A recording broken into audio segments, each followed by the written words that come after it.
લોકો ભલે ગમે તે કહે, અમે તો પ્રેમીને ચાહનારા. લોકો ભલે ગાંડા કહે, અમે તો પ્રેમી થનારા.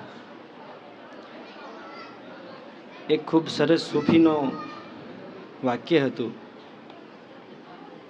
જે ખૂબ હૃદયસ્પર્શી છે અને આમ જીવનના બોધને આમ ઊંડાણપૂર્વક અડી જાય એવું, કે આપણે કેવું જીવન જીવતા હોઈએ છીએ, આપણા જીવનનો આધાર શું હોય છે. એટલે સૂફી કહે છે કે હું એ પણ નથી કે જે હું વિચારું છું, જે હું પણ નથી એ પણ નથી કે જે હું વિચારું છું.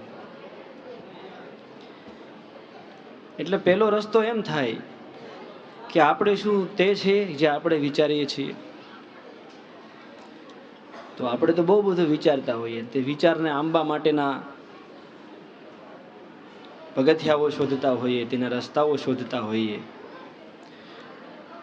તો એના અર્થે તો એમ સમજાય તો આપણે તો બહુ બધું વિચારતા હોઈએ છીએ, અને આપણા જીવનના સુખ દુઃખનો આધાર એ નથી હોતો કે આપણે શું વિચારીએ છીએ. એટલે સૂફી પછી આગળ બીજો રસ્તો કે હું એ પણ નથી કે જે હું વિચારું છું, અને હું એ પણ નથી કે તમે શું વિચારો છો.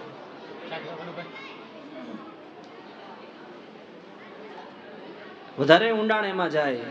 હા, એ તો હું નથી કે જે હું વિચારું, તો હું તો કઈ નું કઈ વિચારતો હોત, અને હું વિચારું છું ને એમાંથી તો કઈ બહુ ઓછું હું છું એમ. હા, એ બનવા માટેના પ્રયાસો વિચારો આપણા ચાલતા હોય, એનો અર્થ એમ છે કે હું તો એ નથી. બીજું વાક્ય એમ કે હું એ પણ નથી કે તમે વિચારો છો. તમે એટલા બધા માણસ બેઠા છો, એમાં સંતો ભજન ગાતા હોય કે સત્સંગ કરતા હોય, તો સૌને દ્રશ્ય અલગ અલગ દેખાતું હોય. મતલબ દ્રશ્ય એક દેખાતું હોય, પણ અંદરથી આપણી જે સમજણની દ્રષ્ટિ છે તે બધાને અલગ અલગ રીતે સમજાતું હોય. હવે અલગ અલગ રીતે તમને બધાને સમજાતું હોય, જોનારને કે સાંભળનારને, તો એનો અર્થ એમ થાય કે અલગ અલગ વસ્તુ હોય એ એક તો ન હોય ને. બીજું કે ભાઈ મારા સુખ દુઃખનો આધાર એ નથી કે તમે શું વિચારો છો. મારા સુખ દુઃખનો આધાર એ પણ નથી કે હું શું વિચારું છું. મારા સુખ દુઃખનો આધાર એ પણ નથી કે તમે શું વિચારો છો. અને અંતિમ પદ કે સૂફી કે હું એમ વિચારું છું, ખૂબ સૂક્ષ્મ છે, હું એમ વિચારું છું કે તમે શું વિચારો છો, અને તમે શું વિચારો છો જે હું વિચારું છું ને એ હું છું. દુઃખનો રસ્તો અહીંયાથી શરૂ થાય છે. અને આપણું જે સુખ, આપણે જેને સુખ કહીએ છીએ ને, તે અંતે દુઃખ. સંતોએ કીધું કે સુખ એ અંતે દુઃખદાયક જેવું છે એમ. જે સંસારનું સુખ છે તે અંતે દુઃખદાયક. દુઃખ તો દુઃખ છે જ, પણ સુખ પણ અંતે દુઃખદાયક છે. શું કામ એમ છે કે હું એમ વિચારું છું કે તમે શું વિચારો છો, અને તમે શું વિચારો છો ને એ હું વિચારું છું કે એ આમ વિચારે છે ને એના આધારે હું સુખી દુઃખી થાઉં છું. બાકી મને રિયલમાં હકીકતમાં ખબર જ નથી કે તમે શું વિચારો છો. એવું શું કામ કે દાખલા તરીકે હું અહીં સત્સંગ કરતો હોય, હું ભજન ગાતો હોય, કે હું ગાયોની સેવા કરતો હોઉં, કંઈ પણ કામ કરતો હોઉં, સૂતો જાગતો હોઉં, તો બધા લોકો અલગ અલગ મંતવ્યો હોય. અજાણ્યો માણસ આવે એટલે પૂછે કે બાપુ 4 વાગ્યે બહાર ન આવ્યા હોય તો પૂછે કે બાપુ હજી બહાર નથી આવ્યા, એટલે એમ કે હુતા છે એમ, રોંઢે 4 વાગ્યે હુતા છે એમ. વળી પાછો કોઈક સાધુ સંતોમાં જાતો હોય, ભળતો હોય, તો વળી પાછું ઈ માણસ આવીને એમ પૂછે કે બાપુ ક્યાં છે, એટલે આપણે એમ કહ્યું કે બાપુ તો બહાર નથી, એટલે એમ કે બાપુ ભજનમાં છે એમ. એટલે એને બીજાને એમ થાય કે બાપુ ભજનમાં છે. શું કામ કે બધા આશ્રમે બધા સાધુ સંતો જાતો હોય તો એને એમ હોય કે સાધુ સંતો બધા ભજનમાં હોય. પેલા માણસને એમ થાય કે કોઈ દી સાધુ સંતોના આશ્રમે જાતો ન હોય, સીધો પેલી વખત આવી છોડ્યો હોય, તો એને એમ હોય કે રૂમમાં હોય એટલે હું હુતા હોય, તો એને એમ થાય કે બાપુ હુતા હોય. વળે ત્રીજો કોઈક માણસ આવે, ભાઈ બાપુ તો કે બહાર ગયા છે. હા, બહાર નથી, અંદર છે એમ. એટલે એમ કે બાપુ સમાધિમાં છે એમ. એટલે આપણે બધી વાતમાં હાથ પાડવી પડે, અંદર છે એમ કેવું પડે એમ. હું કરે છે તો આપણને ખબર નથી, અંદર છે. હવે બધા જ લોકોનું એકનું એક વાક્ય અને પોતાને અંદરથી થયેલું અલગ અલગ દર્શન. હવે એક માણસ આવીને એમ કે બાપુ સૂતા છે, તો આપણને એમ થાય કે લોકો એવું વિચારે છે કે આ બાપુ સૂતા હશે, આપણે તો ભજનમાં બેઠા હતા, અને એટલી ખબર નહીં પડતી હોય કે અત્યારે ન સુવાતું હોય. વળી બીજો માણસ આવીને એમ કે બાપુ ભજનમાં બેઠા છે, તો વળી પાસે સાધુ એમ વિચારે કે એલા હું નકરા ભજન જ કરતા છું, અમારે હોવાનું જ નહીં. તો એનો અર્થ શું થાય છે? બહુ સમજવા જેવી વાત કે આપણા સુખ દુઃખનો આધાર આપણે ક્યાં આપી દીધો છે કે હું એમ વિચારું છું કે તમે શું વિચારો છો, અને તમે શું વિચારો છો એ તો મને ખબર જ નથી, પણ હું મનમાં એમ નક્કી કરી લઉં છું કે ટેમભાઈ છે કે ભજુભાઈ છે કે ભાઈ અશુભાઈ છે એ મારા વિશે આમ વિચારે છે, અને હું સુખી દુઃખી થાઉં છું. હકીકત ખબર નથી શું વિચારે છે. એટલે સતાર બાપુ કહે છે લોકો ભલે હવે ગમે તે કહે, અમે તો પ્રેમી થનારા. લોકો ભલે ગાંડા કહે, અમે તો પ્રેમને ચાહનારા. એવું શું કામ? એટલે આગળ કે અમારું મન હવે મોહી ગયું છે. કેમાં મોહી ગયું છે? અમારું મન મોહી ગયું છે સુગંધી પુષ્પના ઉપરે. જે સુગંધદાયક પુષ્પો છે ને એમાં મોહી ગયું છે. ફૂંકાઈ ગયેલું પુષ્પ છે એમાંય નથી મોહી ગયું. સુગંધ વગરનું થઈ ગયું છે એમાંય નથી મોહી ગયું. દુર્ગંધ મારી ગયું છે એમાંય નથી મોહી ગયું. અમારું મન એક રસ્તા ઉપર મોહી ગયું છે. અમને ખબર પડી ગઈ છે, જાગૃત પુરુષો એમ કહે છે કે અમને ખબર પડી ગઈ છે કે આપણા સુખ દુઃખ, અને આપણે ભાઈ સહજ રીતે વિચારીએ, આપણને ભગવાને આટલું મોટું જીવન આપ્યું હોય, 60, 70, 80, 100 વર્ષનું આપ્યું હોય જીવન, આપણને ખાવા પીવાનું મળે, પહેરવા ઓઢવાનું મળે, બધું જ આપણે મહેનત કરીએ તો આપણી રીતે આપણને બધી વસ્તુ મળે, તો આપણા સુખ દુઃખની સાવી કે કોઈના હાથમાં ભગવાને આપ્યું હોય ખરી? માણસને સાધના કરીને, ધ્યાન કરીને, ભજન કરીને, યોગ કરીને પામવાનું શું છે? પોતાનો આત્મિક ભરોસો કે મારા સુખ દુઃખની સાવી ત્રણ કાળમાં કોઈના હાથમાં ન આપ્યું હોય. અને આપણે સુખી દુઃખી થતા હોય તો એનો અર્થ એમ થાય આપણે આપણા ગંજવામાંથી સાવી કાઢીને કોકના હાથમાં આપી દીધી હોય, તું મારા વિશે આમ વિચાર ને આમ વિચાર, આમ વિચાર ને આમ વિચાર. બાકી સુખ દુઃખની સાવી ઈશ્વરે કોઈના હાથમાં ન આપી હોય. એટલે કે છે હવે લોકો ભલે ગમે તે, અમને સમજાઈ ગયું છે કે હવે અમારે બેસવું છે એક જ જગ્યા ઉપર કે જે સુગંધ ધરાવનારો પુષ્પ છે. આમ કથામાં કીધું ને કે સિમીટી સિમીટી જલ ભરી તાલાવા, જીમી સદગુણ સજ્જન સમી. સંત મહાપુરુષનું લક્ષણ જી કે કેવળ અને કેવળ ગુણ ગ્રહણ કરે, ને ગુણ જેને ન દેખાય સંતને માટે, સંતને ગુણ સિવાય કઈ દેખાય જ નહીં. સંત હંસ ગુણ ગહી પરહી પરિહરી બારી બિકાર. સંતની જ્યાં સાસ અડે ને, જો આ ભાઈ જગત છે ગુણ અવગુણ થી બધું બનેલું છે, બધા શાસ્ત્રો કહે છે ને આપણને સમજાય કે કોઈ માણસ 100% પરફેક્ટ નથી. શરીર ધારણ કરે એટલે 100% કોઈ ન હોય. બધા વિકારોના જથ્થાથી જ આ શરીર બને છે, તો શું કરવાનું? સતત ત્રણેય ગુણો ઉપર નીચે થયા કરે છે સતત. પણ સંત કોણ? આપણે સાધના શું કામ કરવાની? આપણે આ સત્સંગનો સહારો શું કામ? હંસ જેવી ચાંચ બનાવવા માટે. અને હંસ જેવી ચાંચ નથી થઈ તો દુર્ગુણ છે, તો વિકાર છે, તો કલેશ છે, તો ઝઘડા છે. દુઃખનું મૂળ કલેશ છે, અને કલેશ આપણા મનમાં થાય છે. ને આપણા મનમાં એટલા માટે થાય છે કે હું એમ વિચારું છું કે તમે શું વિચારો છો, તમે વિચારો છો એ મને ખબર નથી, પણ હું તમે કંઈક વિચારો છો એવું મારા મનમાં વિચાર્યા કરું છું. મારા અંદરથી કલેશો, દ્વેષ ને મોટામાં મોટી વિપત્તિ કે આપત્તિ કઈ હોય માણસના જીવનમાં, તો મને એમ જ લાગે છે કે દ્વેષના દર્શન સિવાય માણસને બીજું કોઈ દુઃખ કરી જ ન શકે. દ્વેષ જ આનું મૂળ છે. હવે તકલીફ એ છે, આપણને એમ થાય કે ભાઈ દ્વેષને આપણે નહીં જોવાનો, આપણે દ્વેષ નહીં કરવાનો. પણ નહીં જોવાનો, નહીં કરવાથી દ્વેષ નથી જતો. દ્વેષ જાય છે વ્યવસ્થિત સાધના દ્વારા, વ્યવસ્થિત જ્ઞાન પ્રાપ્ત કરીને. જ્ઞાન પ્રાપ્ત કરીને જ્ઞાનને જીવનના આચરણ સુધી જ્યારે આપણે લાવી શકીએ ત્યારે ઓલી દ્વેષયુક્ત દ્રષ્ટિ છે ને એ સાફ થાય છે. બાકી તો બધાય બ્રહ્મમાં જીવે.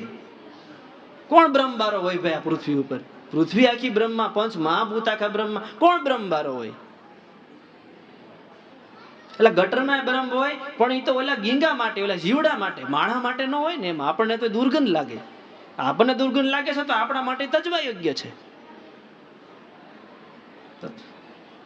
અમે પ્રેમી થઈ ગયા તો પ્રેમી છે હંમેશા સુગંધ ઉપર જ બેસશે અને પુષ્પ ઉપર બેસશે. જે કોમળ હશે, જે રુજુ હશે, જે સુગંધદાયક, જે આહલાદક હશે. એટલે સંત હંસ, સાચો સંત ત્યારે જ સંત બની શકે જ્યારે એની દ્રષ્ટિ, જ્યારે એની સાંજ હંસ જેવી બને. હંસ જેવી એટલે શું? બધું જ ગુણ અવગુણોથી સમસ્ત ભરેલું છે. ગુણ અવગુણ તો આપણે કેવું પડે છે, નકર એમ જ કેવું શકાય કે બધું જ ગુણથી ભર્યું છે. ભાઈ ઝેર હોય, ઝેર એને આપણે દુર્ગુણ કહીએ. દવા હોય, દારૂ હોય એને આપણે દુર્ગુણ કહીએ, અવગુણ કહીએ. પણ આપણે બીમાર પડીએ ત્યારે દવા અને દારૂ જ આપણને કામ લાગે છે ને, તો બીમાર પડવા માટે તો એનો ગુણ થઈ જાય. આપણને કઈ કે મધની માહિક કરડી જાય તો કાદવ છે એ આપણને ખબર હશે, કાદવ ખરાબ વસ્તુ કહેવાય, એનાથી માણસ માંદા પડે. પણ એ મધ કવડી જાય ત્યારે ઓલી શીકણી માટી કરીને, જે ગારા ટાઢી માટી કરીને આપણે લગાડવી છીએ તો એ જ આપણને ટાઢેક આપે છે ને ભાઈ. પણ એ જગ્યાએ તો એનો ગુણ થઈ જાય ને. તો સંત હંસ જે વસ્તુ છે, જે વ્યક્તિ છે, કે જે વિષય છે, બધી જ વસ્તુમાં બધું શેળભેળ છે. આ સાધના એટલે શેળભેળ છે. તો સાધના એટલે કરવાની છે કે શેળભેળને આપણે શું કરીએ તો આપણે જેવું ને જેટલું ને જેવી રીતે કામ પડે છે ને એટલું ગુણ પર કામ લઈ શકીએ. પછી એની તકલીફ નથી કે આપણે ગુણ પર કામ લઈએ છીએ પણ ટાઈમે પાછું છોડતા નથી આવડતું. એ વિષય આપણને વિષયી બનાવી દે છે. આપણને એમાંથી એક વિષય લોલુપ બનાવી દે છે.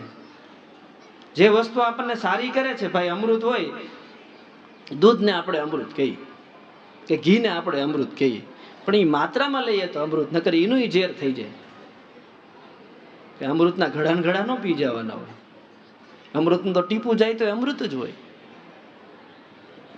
એટલે જે તે વસ્તુનો વિવેક છે, તે વિવેક છે ને તે સંતની દ્રષ્ટિ છે, જેને આપણે હંસની સાસ કહીએ છીએ. હંસ નકર હકીકતમાં કોઈએ નથી જોયો. હંસ છે ને સંતોની કલ્પના છે બાપુ.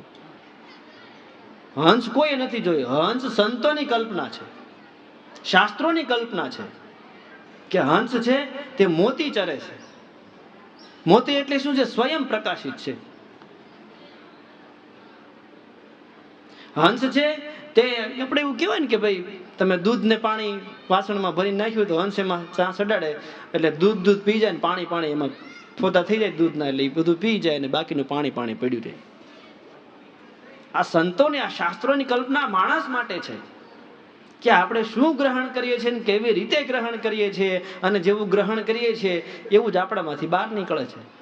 એટલે મીરાબાઈ કીધું ને કે ભાઈ હંસલો ને બગલો એક જ રંગના, એમાંથી હંસ કોને કહીએ? હંસ કોને કહીએ? કે જે ગુણ ગ્રહણ કરે એ હંસ. જેને આપણે ગ્રહણ કર્યું એટલે સીધી જ વાત છે. અમે સવારે પણ ચર્ચા કરતા હતા કે ભાઈ આપણને આ માનવ શરીર મળ્યું એટલે છૂટક્યો નથી. આપણે પંચ મહાભૂત ગ્રહણ કરવું જ પડે, આપણે અન્ન ગ્રહણ કરવું જ પડે. આપણે પ્રકાશથી જીવન જીવતા હોઈએ, હવાથી જીવન જીવતા હોઈએ, ભોજનથી જીવન અન્નથી અને પાણીથી કે આકાશથી આપણે જીવન જીવીએ છીએ. આમ ટવડાઈ જાય તો આપણામાં જે આકાશનો જે ગુણ છે તે ઓછો થઈ ગયો, પ્રાણ એમાં બરાબર સંચાલિત થતો નથી. એટલે કે પંચ તત્વને આપણે સતત ગ્રહણ કરવું. દેહ છે તો આપણે પંચ મહાભૂતને ખાવું જ પડે, ગ્રહણ કરવું જ પડે. અને પંચ મહાભૂત આપણે ગ્રહણ કરીએ એટલે ત્રિશક્તિ ઉત્પન્ન થયા વગર રહે નહીં. દ્રવ્ય શક્તિ, ક્રિયા શક્તિ અને જ્ઞાન શક્તિ. માણસ ખાય, માણસ ગ્રહણ કરે ભોજન એટલે 3 શક્તિ બને છે. હવે બને એનોય વાંધો નહીં, પણ નહીં કચ્છિત ક્ષણમપી જાતું તિષ્ઠત્ય કર્મકૃત. શક્તિ બને અને માણસ સાહે કે નો સાહે એને કર્મ દ્વારા વાપરવી જ પડે. ઘડીભર માણસ કર્મ કર્યા વગર નથી રહી શકતો. એ શું કહે છે? માણસની શક્તિ વાપરવી જ પડે છે, અને વાપરે એટલે ફળ બને ને બને જ છે. એનો અર્થ એમ થાય છે કે ભોજન ગ્રહણ કરવું જ પડે છે એ આપણા આત્મા નથી. શક્તિ બને જ છે એ આપણા આત્મા નથી. શક્તિ વાપરવી જ પડે છે એ આપણા આત્મા નથી. અને શક્તિ વાપરે એટલે ફળ બને જ છે. એટલે ગીતા કહે તું ફળની આશા મૂકી દે, ફળ છે જ. ફળની આશા રાખમાં એમ નથી કહેતા, ફળ છે જ. તો આપણા હાથમાં કેટલું? ખાલી દિશા સાથે આપણે આમ વહેવાનું છે. બાકી કર્મ કર્યા વિના છૂટક્યો નથી ને ફળ પાક્યા વિના છૂટક્યો નથી. જેવું કર્મ કરીએ છીએ ને એવું ફળ પાકે છે. આપણે ફળને ફેરવી શકીએ, પણ ક્યારે? આપણે દિશાને વ્યવસ્થિત કરીએ તો. આ હંસવાળી દિશાની વાત કરે, ગુણને ગ્રહણ કરીએ, જેવો આપણામાં ડેટા જાય, જેવી માહિતી જાય, એવું જ આપણને બહાર નીકળે. પછી એ બોલે ને અથવા તો કામ કરે.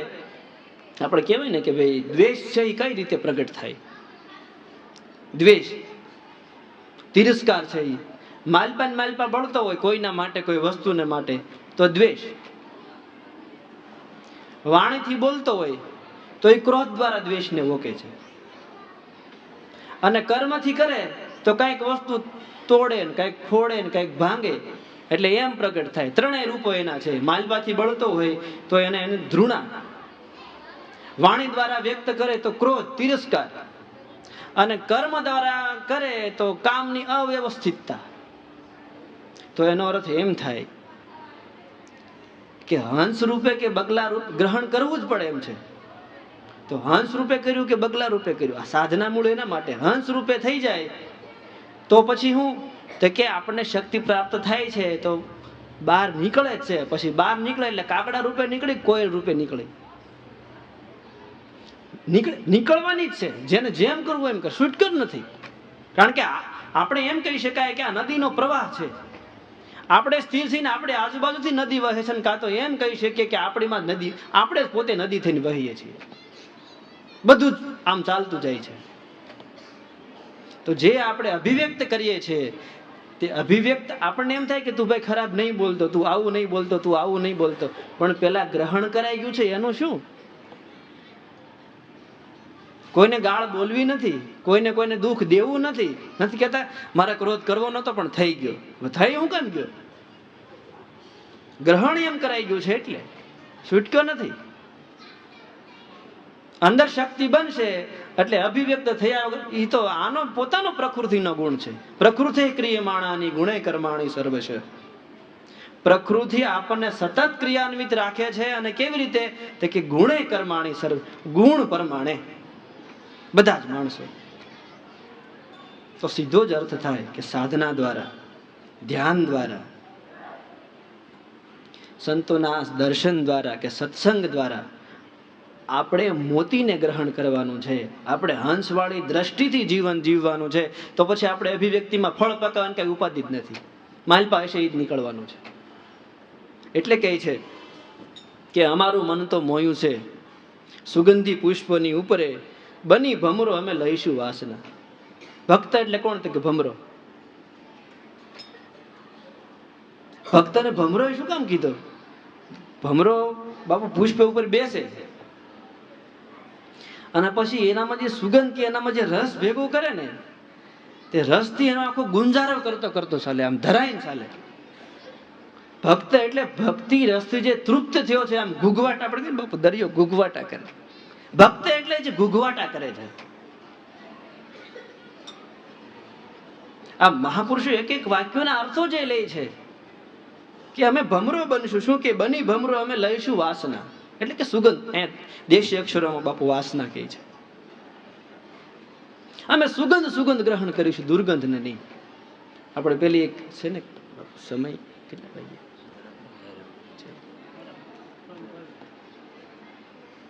કે એક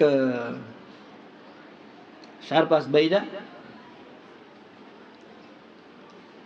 માછીમારના ઘરે એનો જન્મ થયો અને માછલી વેચવાનો રોજનો ધંધો એનો. એટલે એક દિવસ અતિશય વરસાદ પડેલો અને ગામમાં પૂર આવેલું. ઘરે જતા જતા એક ગામથી બીજે ગામ એને જવાનું પોતાના ગામમાં, અને પોતાને ગામ જઈ શકાય એવું કોઈ શક્યતા રહી ને, એવો કોઈ રસ્તો રહ્યો નહીં. ને કંઈક આગળના ગામમાં નદીનું પૂર આવેલું. એટલે પછી આ ગામમાં જેને રાતવાસો કરવો પડે એમ હતો. એટલે કોઈ રહેવા દે એવું ઘર શોધતા હતા. એટલે રહેતા રહેતા એને એક માળીનું ભગતનું ઘર મળ્યું. તો કે ભાઈ અમારે રહેવું છે, અમને રાતવાસો કરવા દો, પાણી ઉતરે એટલે અમે જતા રહીશું. તો કે સારું તમે રહી જાઓ, અને આ 4-5 બૈરાઓ રૂમ આપી. હવે માળીને ઘરે તો શું હોય ભાઈ, ફૂલ હોય. હવે તકલીફ એવી પડી, રાતે ઊંઘ આવે નહીં, સમજે. ફૂલની સુગંધથી ટેવાયેલા ને માથું સીડ્યું. ફૂલની સુગંધથી ટેવાયેલા ને માથું સીડ્યું. આપણે સત્સંગમાં જઈને કંટાળો આવતો, ભજનમાં જઈને કે હરિના ભજનમાં જેના અહીંયા હટે 84 ફેરો કે, એટલે માથું સીડ્યું, સમજ્યા. ફૂલ રેવાય નહીં બાપુ, ઘણા મોટા આડા ડાટા દે પણ રેવાય નહીં. પછી એને દઈ સૂજી, આમ નહીં ઊંઘ આવે. આપણા પોટલા બહાર પડ્યા છે ને લઈ આવો હોય છે, પોટલા ઓટીને હુઈ ગયા, સમજે. પોટલા ઓટીને હુતા ભળી ઊંઘ આવી. તો કે હંસ, અને આની પાસે આદત, આ સાધના એટલા માટે છે, આની આદત પાડીએ ને તો પડે છે. આદત પાડીએ ને તો આપણા જીવનમાં આનો કોઈ પણ ગુણને કેળવવો પડે છે. કેળવીએ તો આચરણમાં આવે છે, કેળવ્યા સિવાય નહીં. સજ્જન તો બધાને ભાઈ બુદ્ધ થઈ જવું, કોને ઓછું રહેવું હોય, બધાને મહાન થઈ જવું. પણ મહાન થવાનો રસ્તો જ આપણને ક્લિયર થાય તો થાય ને. એ રસ્તે આપણે ચાલીએ, અંદર જેવું આપણે ગ્રહણ કરીએ એવું જ બહાર નીકળે. એટલે કહે છે કે ભમરો બની અમે લઈશું વાસના, અમને હવે કોણ છે કહેનારા. કોઈનું કહેવાનું અમે ગણતા જ નથી. હું કામ ગણતા નથી? લોકો શું વિચારે, હું ઈ પણ નથી હું વિચારું છું, હું ઈ પણ નથી કે તમે શું વિચારો છો. હું તો ઈ છું કે હું એમ વિચારું છું કે તમે શું વિચારો છો, ને એના કારણે હું સુખ ગ્રહણ કરું. એટલા માટે મુદ્દો જમા નથી લેવો કોક હું વિચારે છે. 5 જણા શું નથી આપણે કહેતા કે ભાઈ અમારે એમ કરવું જ હતું, પણ પછી અમને એમ થયું 5 જણા એમાં શું કહે એમ. અમારે આશ્રમે જવું જ હતું, અમારે સત્સંગમાં જવું જ હતું, અમારે ઘરે ભજન સત્સંગ રાખવા જ હતા, પણ પછી 5 જણા શું કહે. આ 5 જણા કોઈ નથી જોયા બાપુ, હજી કોઈ નથી જોયા 5 જણા કોણ એમ. વાતો વર્ષોથી હાલે છે, ઓલા ભૂત જેવું છે, સમજ્યા. ગામે ગામે ગેટું થતું હોય, ગામે ગામે ગેટું થતું હોય ને, ગેટું ગામ સુધી લાંબુ થાય, એ બાપુ ખંભે નાખીને જાય. એટલે અને ગામે ગામે લાલ હાડલા વાળી બાઈ થતી હોય, એ ખબર નહીં એ ક્યાંથી ગામે ગામ ભગવાનને મૂકી દીધા છે. માણાના ખાલી મનમાં છે, બાકી ક્યાંય નથી. બસ આ એની જેવું આ વિચારનું ભૂત એવું છે. એટલે સંતો મહાપુરુષો કહે છે કે અમે ભમરો બનીને અમે સુગંધ લેશું. હવે અમે કોણ શું કહે છે ને એવું અમે કાને ધરતા નથી. એટલા માટે ગયા વખતે સુરતના સત્સંગમાં કહેતા હતા કે આપણે ગુરુપદની નજીક રહેવું હોય, ધ્યાન મૂલમ ગુરુ મૂર્તિ, પૂજા મૂલમ ગુરુ પદમ, મંત્ર મૂલમ. ધ્યાન મૂલમ ગુરુ મૂર્તિ એટલે કે કઈ નકરું કઈ ગુરુનો ફોટો સામે રાખીને કે ગુરુની મૂર્તિ સામે રાખીને બેહા કરવી એમ નહીં. ગુરુએ આપણને જે સત્સંગ દ્વારા કે એના આશ્રમ દ્વારા જે ગુણ શીખવાડ્યા હોય, એ આખા જગતમાં ગુણનું દર્શન કરવીને એ ગુરુની મૂર્તિની પૂજા, ગુરુ તત્વની પૂજા. ગુરુ વ્યક્તિ તો ગુરુ તો તત્વ છે, અને એક વ્યક્તિમાંથી સમષ્ટિમાં વ્યાપ્ત થાય છે. ધ્યાન મૂલમ ગુરુ મૂર્તિ, પૂજા મૂલમ ગુરુ પદમ. અને જ્યાં જ્યાં આપણને ઉત્તમ જણાય ત્યાં આપણે હૃદયથી પ્રણામ થઈ જાય, ત્યાં આપણા ગુરુપદની પૂજા થઈ ગઈ. જ્યાં ઉત્તમ ઉત્તમ પછી વાક્યો મળે, બાપુ કહેતા હતા થોડાક સમય પહેલા કે ભાઈ સામેનો માણસ પછી આચરણ કરે છે નથી કરતો, એ આપણે ક્યાં જોવું. એની પાસે આપણને સારી વાત મળી તો આપણે લઈ લેવાની, સારી વાત લઈ લીધી. મંત્ર મૂલમ ગુરુ વાક્યમ. અને આ 3 જેને આવડી ગયું તો મોક્ષ ક્યાં લેવા જવાનો? ઈશ્વર કૃપા કરે જ. મોક્ષ મૂલમ ઈ જ ગુરુની કૃપા. એટલા માટે સત્સંગની નજીક રહીએ, સાધનાની નજીક રહીએ, માળાની નજીક રહીએ, શાસ્ત્રોની નજીક રહીએ. બસ આ જ આપણા જીવનનો ધ્યેય છે. અને મારે અમને સુરતમાં પ્રશ્ન એવો પૂછાયો હતો કે બાપા છોકરા માનતા નથી, શું કરવું એમ. અને કે અત્યારે આ લવ મેરેજનો જમાનો આવ્યો, એ કે આપણે ઘણું એમ થાય કે આપણે એને ગમતું કરી દઈએ, પણ આપણને પૂછવાય વાટે રહેતા નથી. એને ગમે એવું કરી દઈએ. અત્યારે સમાજની સમસ્યા, એને ગમે એવું કરી, પણ છોકરા પૂછવાય વાટે રહેતા નથી. અને કે કોઈ પણ વાતને આમ આપણે કાંઈક કહેવાય એટલે સીધું વયા જાય. તો મેં કીધું એનું મૂળ ક્યાં એમ. ભગવાને આ 25મી આપણી આ સદીમાં છોકરા બગડી ગયેલા ભગવાને નાખ્યા છે.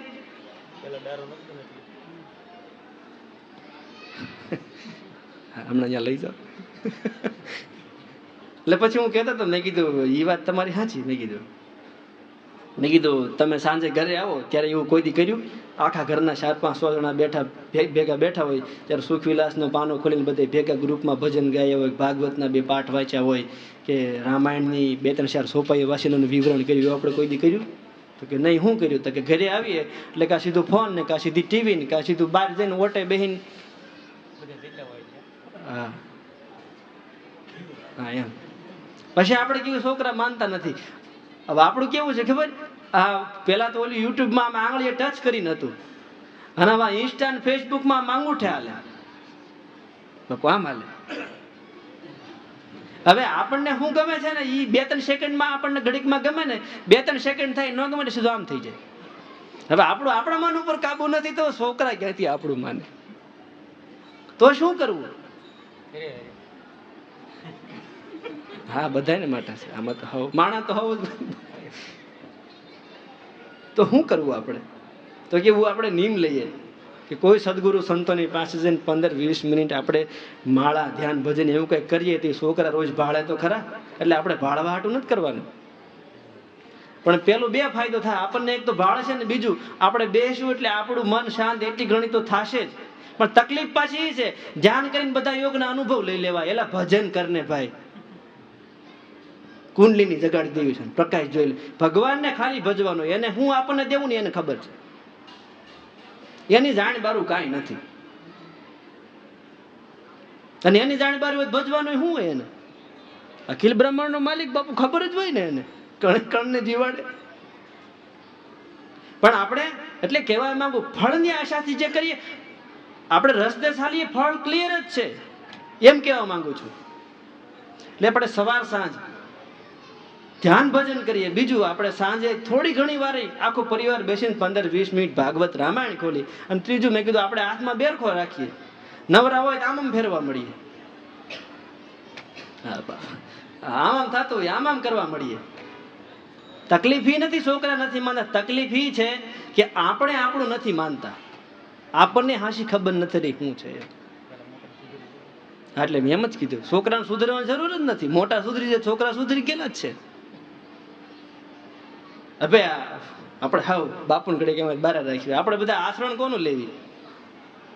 મોટા હોય એનું જ લેવી ને, મોટા હોય એનું જ આચરણ લેવી ને પિયુષભાઈ.